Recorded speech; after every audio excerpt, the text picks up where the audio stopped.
MAGA Republicans are calling for defunding the police departments. Was a little more than we needed to do. So I would not bail out either SVB or even the depositors. What's going on at the border is nothing less than literally an invasion. A big Silicon Valley bank went under, and will the Biden administration bail them out? Also, Joe Biden says that the GOP is trying to defund the police. Gretchen Whitmer in Michigan says that maybe we did a little too much during COVID. All that and more coming up on this episode of Daily Call Live. My name is Jobob. Thanks so much for tuning in. Daily Call Live starts right now. 2, 1. Here we go! Might be the only brown guy on earth named Jobob. That is actually her name, Jobob. Ooh, hi! From the dingy bunker, completely cut off from the outside world, except for you fine folks. My name is Jobob. This is Daily Caller Live. Thanks so much for tuning in on today. It is Monday, March 13th, the year of our Lord 2023. Had a little slip up there. I said Megan Whitmer as opposed to Gretchen Whitmer. Not spelled the same at all, but Megan Whitmer ran for governor in California in like 2008. I don't know why that was in my head. Anyways, welcome back. We've been gone for, several days. I've been on the road with Charlie Kirk. And I think that I'm going to be able to do this show on the road, and it just doesn't ever work out. So took a couple days off last week. We were in Kentucky, then Chicago, doing the Live Free Tour with Turning Point USA. But that being said, that news media didn't stop. Where do we want to go with first? Let's go with this. These are just some clips from late last week at a speech that Joe Biden gave to a bunch of unions. Labeled this, "Comedian Makes Hilarious Jokes." I want you to listen to some of these. We won't spend a ton of time on it because we're going to want to talk about this big Silicon Valley bank story that is unfolding and whether or not we, the taxpayer, are going to pay bajillion dollars. It looks like we are. But watch these clips really quick. This is Joe Biden being Joe Biden. If you haven't already, would really appreciate you clicking the little like button down here and the little share button. Really, really does help us out. Check this out from the president. Comedian makes hilarious jokes. Watch this. That's why I took the most aggressive action ever in all of history in any country to take on the climate crisis by lowering your home energy bills. Okay, so, well, that is what it is. We don't need to belabor on it. Let's watch this other one because I thought this one was even funnier. Jeez, by lowering your home energy bills, I took on climate change, the most aggressive in any country in any time in history. Dude, yeah, all right. Hilarious, dude. Watch this one. This one I think is more funny. Check this out.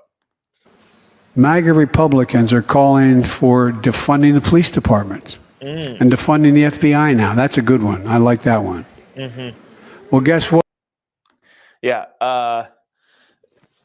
Okay. So I think the defund the police thing is comical on so many different levels. Obviously, lefties across the country decided to promote the worst slogan in political history, defund the police. Literally nobody wants that except for your far left extremists. But Joe Biden is now saying, because that saying was so bad for his side, he's now just trying to say, what's the term? Accuse others of that which you are doing. He's saying, look, Republicans are saying defund the police. Okay. And there's some, I don't even want to say justification because there really isn't, but there's an argument to be made that the bloated budgets coming from your crazy blue enclaves of, well, the police now needs to encompass mental health and housing and all this sort of stuff. Yeah, Republicans are wanting to make sure that police are being funded appropriately, adequately, but also within their domain. But to say that that's an advocacy for defunding the police, which is literally what lefties were talking about over the last, 3 or 4 years at this point, saying we need to just abolish the police, get rid of the police at all. We don't even need them anymore. To say that that's happening is hilarious if it weren't so damaging. But such is the president. Wow, some of the comments in the comment section. John says, look at Seattle and Portland, John watching on YouTube. Yeah, wow, a lot of these. Yeah, defunding the police never did anything, just lying to the police. Yeah, wow. Here's Mary's like, my energy bill is up, and you want to defund the police? Let us know when you get rid of your security guards. That's also very, very funny that a bunch of the people that are advocating for policies that would make you and I less safe have private security that walks around with them all the time, everywhere they go, with guns. Anyways, okay, let me get to this because I feel like this is a big unfolding story that I know kind of what's going on here. If you haven't heard about this, SVB, the Silicon Valley Bank, went under, I believe, either late Thursday or Friday. Big banking institution went kaputs. And now the question is whether or not the government, the president and the Federal Reserve and the government as a whole, will bail them out. Now, a couple things to know. In 2019, I'm not going to get to the specific numbers, but Silicon Valley Bank was taking in, a decent amount of deposits. It was the preferred bank of all of your tech startups in Silicon Valley. If you started a tech company and you got funding from venture capitalists, you put that money in SVB, Silicon Valley Bank. 2019, they were kind of like standard. And then from 2020-ish to 2022, their deposits went haywire. And part of the reason for that is because the federal interest rate was 0, and therefore borrowing money was basically free. So to kind of break it down, in the last 2 or 3 years, money has been going so fast into these new tech startups, and all of those tech startups used the Silicon Valley Bank. But the reason for that is because people were very, very bullish on the economy because the interest rates were 0, money was free, and we basically were handing it out to anybody and everybody. A lot of that money went into the hands of the tech billionaires in Silicon Valley, and they deposited all of their money in Silicon Valley Bank. Okay. So Silicon Valley Bank gets a ton of new money that they hadn't had before, and they're like, what the heck do we do with this sort of stuff? They bought an enormous amount of mortgage-backed securities. If that term sounds familiar to you, mortgage-backed securities were the thing that caused the housing crisis in 2008. Now, we won't go into how that happened specifically. If you want more information on that, go watch a couple of the videos from the mortgage-backed security industry.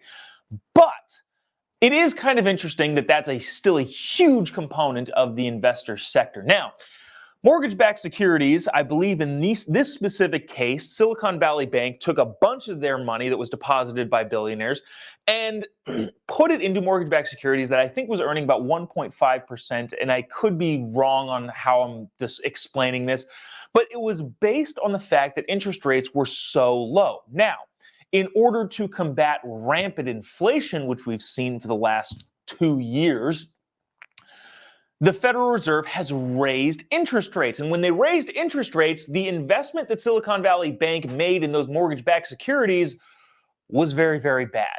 Now, they could have restructured a lot of their investments. You'll hear from Vivek Ramaswamy later on in this little segment about how they could have restructured, but they didn't, and therefore made a bad banking business decision, and therefore lost a ton of money. Now, the question is, and the question always is when big banks go under, and sorry if that was a lot of information on how the Silicon Valley Bank went under, but the question always is, when these banks go under, do we bail them out? Do taxpayers, well, I say taxpayers, there's some dispute on where this money would come from. It's freaking taxpayers, even though they're going to say it's not. A bunch of like Janet Yellen said, none of this burden will fall on the taxpayer. BS. But the big question is whether or not we bail them out. Because of the mismanagement of bankers at Silicon Valley Bank, do the people that deposited their money deserve to get that money back in whole or in part? The answer to that is I'm not entirely sure. Joe Biden says this. Here's a clip of Joe Biden, I believe either this morning or yesterday. I want to say it's this morning, talking about how no depositors that put money in this bank will hurt at all in any way, shape, or form. Watch this. This is an interesting position for the president to take, and then we'll talk about it, and then we'll go to the other side of the argument saying no bailouts. Check this out. Look, the bottom line is this. Americans can rest assured that our banking system is safe. Your deposits are safe. Let me also assure you, we will not stop at this. We'll do whatever is needed. Okay, so that was a very, very short clip, but basically Biden was saying, look, your deposits are safe, everything is safe, and we will do whatever is needed. The do whatever is needed thing scares me. We're seeing that sort of language with Ukraine. We're seeing that sort of language in, well, all over the place, the federal government, especially from the executive branch. We will do whatever is needed. I don't know what that means. And it also assumes that the amount of things to be done or that can be done is unlimited, which of course is not true. Maybe we'll talk about the France retirement debacle that's going on over in France, but I don't want to get too far off track here. The bottom line is the president saying we will do whatever is necessary, whatever is needed. Okay, that kind of language scares me a lot. After that clip, he goes into a couple different things, trying to reassure the American people. What people are scared about here is that with this big bank crashing, there's going to be a run on the banks, and everybody's going to pull their money out of the banks, and the banks really aren't liquid enough to be able to do that.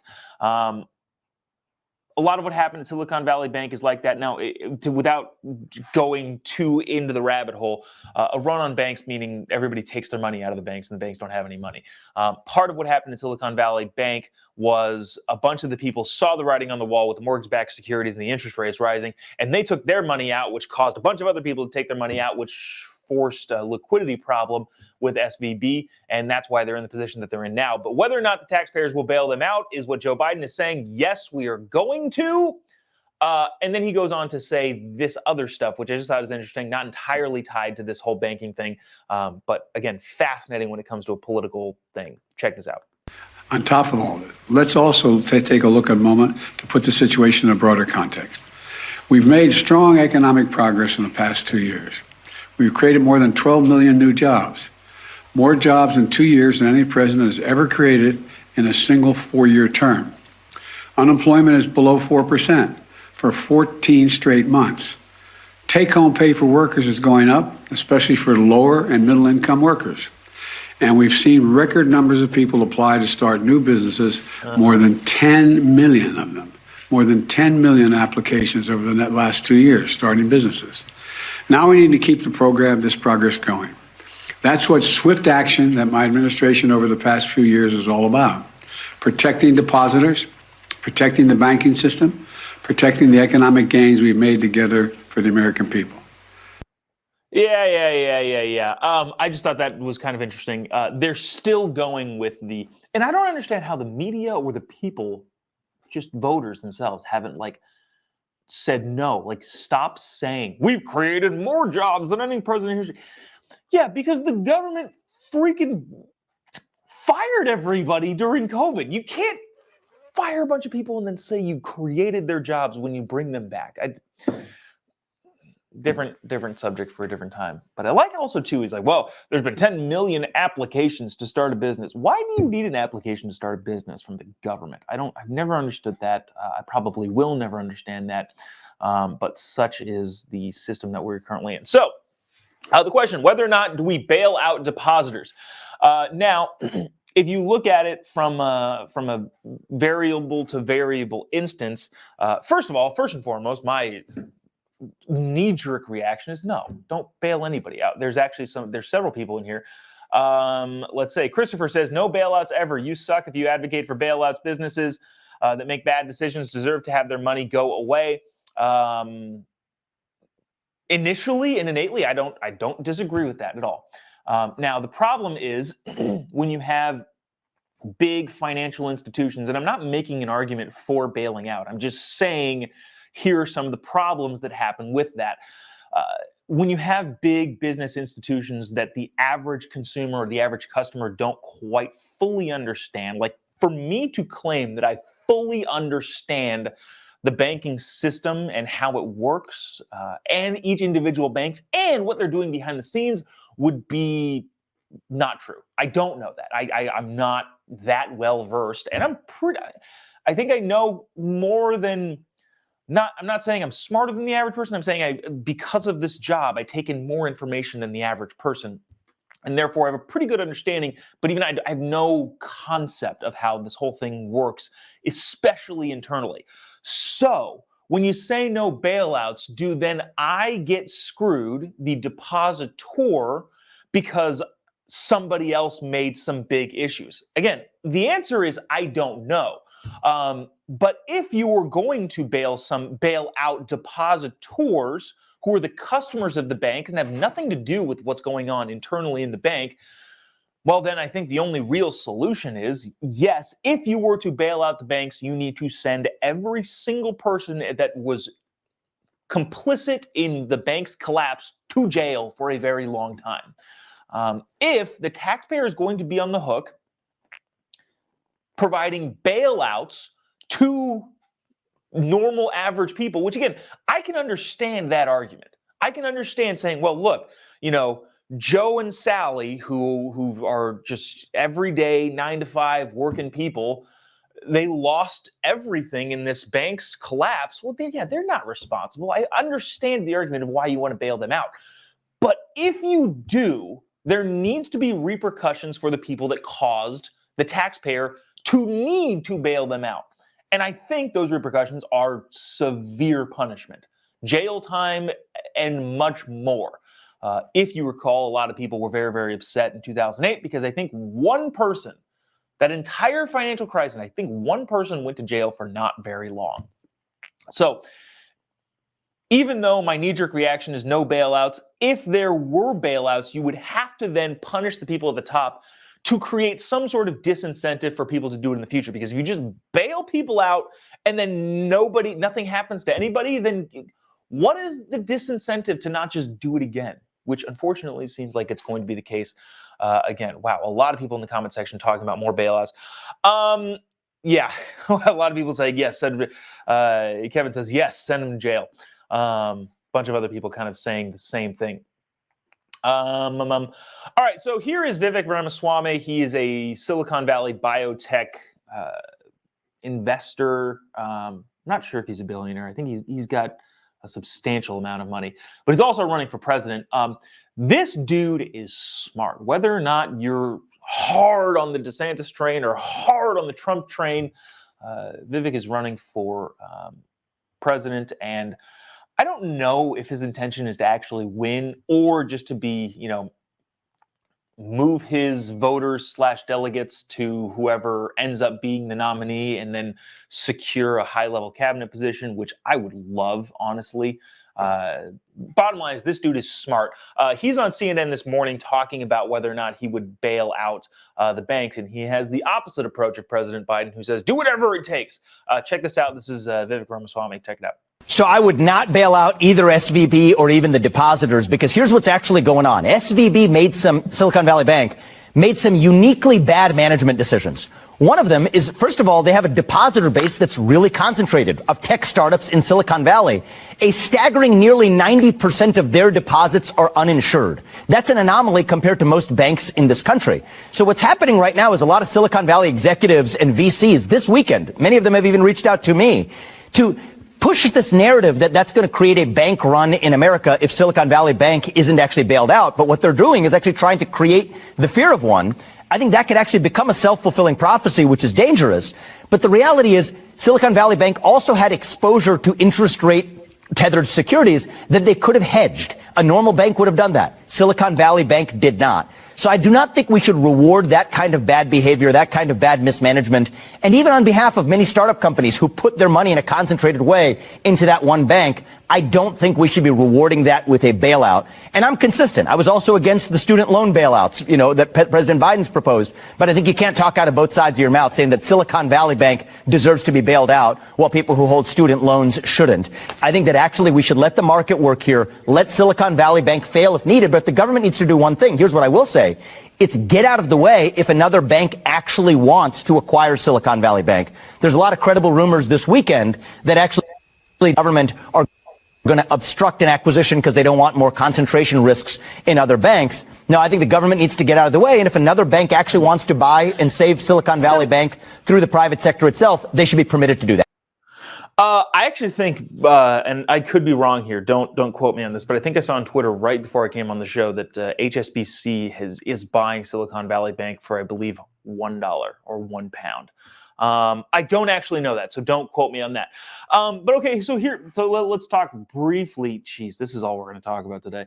Let's talk about briefly. He's talking about, well, let's not bail anybody out and let the market work. Okay, so maybe the solution is private, non-governmental rating systems, rating the internal workings of the banks, and therefore the consumer doesn't have to understand the entire workings of the bank, but they can go to the rating system and see, okay, well, this rating system has given this bank a 10, so my money's safe here, or a 1, and therefore I'm going to risk it, but I'm still going to do it.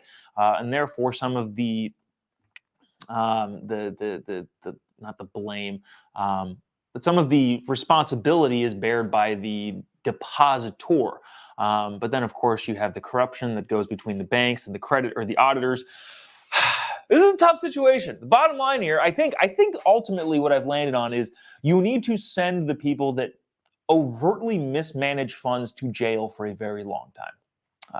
I think that would provide enough of a disincentive for banks to not gamble your money, because that's what's actually effectively happening. Banks are gambling money that they don't have in order to bolster their profits. So look, if you're reckless with other people's money, I don't think it's up to me as a taxpayer to bail you out. But if I'm forced to, then at the very least, all of you people that ruined the system, that particular banking system, need to go away for a very long time. I think that's all I'll say about that, because I want to. Holy cow, we talked way more about longer about that than I wanted to. I want to get to this. So the southern border is under attack. Attack's probably not the right term. The southern border is being invaded. And I say invaded. I know that's a harsh term, but I actually do think that's what's happening at the southern border. The southern border is being invaded by illegal immigrants. Tim Pool posted something funny the other day. He said, we need to stop calling them illegals. They are not, no person is illegal. They are criminal aliens and should be prosecuted for breaking U.S. law. I thought that was kind of funny. Criminal aliens are flooding into the country at rapid rates, but more specifically, yesterday, there were about 1,000 people that gathered at the El Paso border port of entry and just bull rushed. Here is a video of that, and we will discuss on the other side what is happening, as well as some of the amusing components. But anyways, check this out.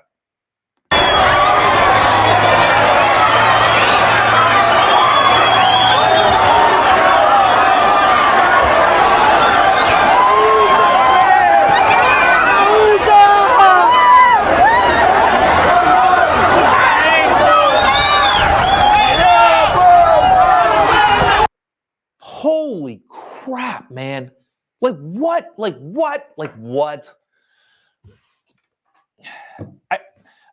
I don't know how to talk about this, really. Because how many times do we go in the merry-go-round, the Ferris wheel, circular? What do? No country in the world lets this happen except for the United States. Nobody should tolerate it. What the heck is a country if not borders? And then if you're going to have borders, you have to secure those borders. I don't know. Do we continue making this argument over and over and over and over again?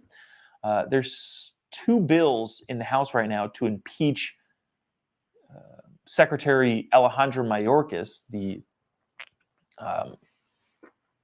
Secretary of the Department of Homeland Security, because clearly the dude is not doing his job.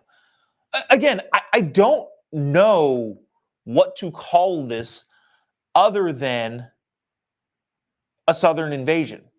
Like, this is an invasion of a country by people who are not supposed to be here, not welcome here. And we have a system for this. And look, there has been, I think we're past the time of people saying, well, it's racist to say that they're not welcome. No. It's a country. I don't care if I don't care what these people look like. I don't care if they're if this was a bunch of Anglo-Saxon Scandinavians sprinting across the border, bull rushing, 1,000 of them at one singular point of entry, I would be just as furious. It doesn't matter what they look like. It doesn't matter where they come from. You cannot have this at the southern border. I do not care about anything else other than protecting the borders. Now, am I an anti-immigration person? Absolutely not. My dad was an immigrant. What I'm saying is that adults need to get together in Congress, and I don't know if that's an oxymoron, but the adults in the room need to get together and sit in a room and figure out what the heck to do. Ultimately, it comes down to two things. First, you ask the question, do we have an open border? Not do we in the sense of like, do you believe this is an open border? But literally, should we have an open border? Ask that question. The answer is no, by the way. That's not a realistic thing to say. Yes, we should let everyone in and do anything for everyone all the time and everyone be floofy and happy and together. The answer is no. Should we have a completely open border? No. No country in the history of the universe has ever done that and never will, because it's not possible. So there's that. That's the first part. The second part is, okay, if we don't have an open border, how many people should we let in? And I can be swayed to a myriad of different numbers on this point. If we have a number, if we've decided that we can't just let anybody in, then we need to set a number. This is what adults would do when they're talking about this situation. Unfortunately, it doesn't appear we have any adults in Congress on both sides of the aisle.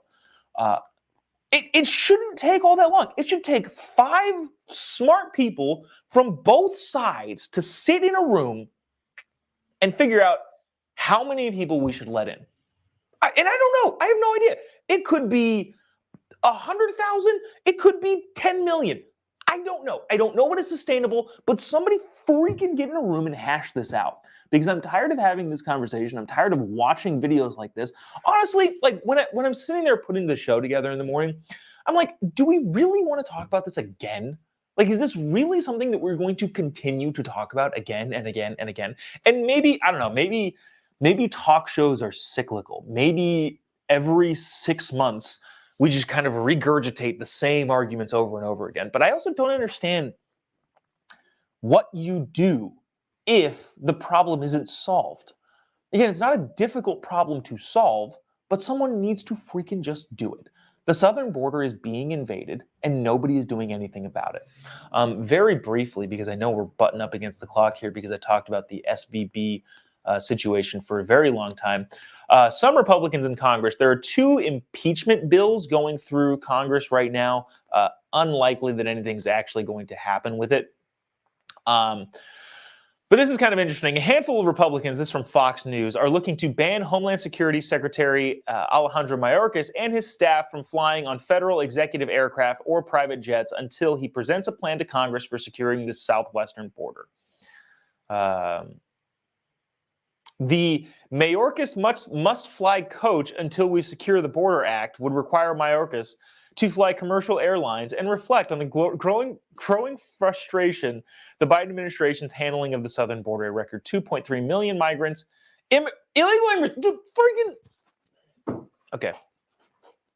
Not to go off on a whole other thing, but the language that we use, the twisted language that we used here. This is Fox News, but I also believe that they're quoting the people putting this up. Migrants is not somebody migrating is somebody who moves from California to Utah. That is a migrant, a person who is migrating freely and openly. Jumping across a border criminally and illegally is not the same as a migrant who decides to pick up their family and move across town or across state lines. It's just not the same thing. But Fox News themselves are complicit in using that divisive language.